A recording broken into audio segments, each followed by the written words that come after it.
cutting a caulk tube to revive remaining material can work, but it carries risks and requires careful technique. If you choose to cut a tube, start by assessing how much material remains and whether the cartridge is a squeeze tube or a plastic cartridge for a caulking gun. For squeeze tubes, cut near the nozzle with a sharp utility knife at a slight angle to control the bead size. And for cartridges, remove the entire nozzle assembly and inspect the inner plug, because some cartridges have a foil or plastic seal that must be pierced or removed. Always remove any skin of cured caulk inside the cut opening by scooping or wiping with a disposable rag, then test a small bead on scrap surface to check flow and color.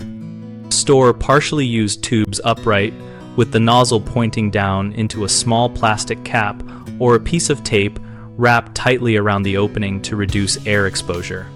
If a cartridge will return to a caulking gun, reattach the nozzle or fit a replacement tip and ensure it seats snugly against the cartridge to prevent leaks and uncontrolled extrusion. For longer storage, transfer soft uncured caulk into a clean, narrow container that matches the tip diameter and label with the product name and date. Common problems include making the cut too large and causing a messy, uncontrollable bead. Fix this by cutting very small increments and testing frequently.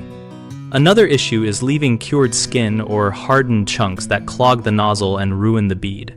Remove all hardened material with a tool and strain the remaining caulk if possible before use.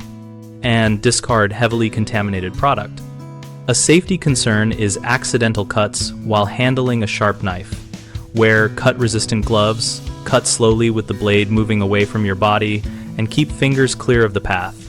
BigHomeProjects.com connects homeowners with local contractors and provides resources to help evaluate when to repair or replace items like caulk cartridges. We host a discussion community where we and other users share tips, experiences, and contractor recommendations so homeowners and contractors can find work and practical advice.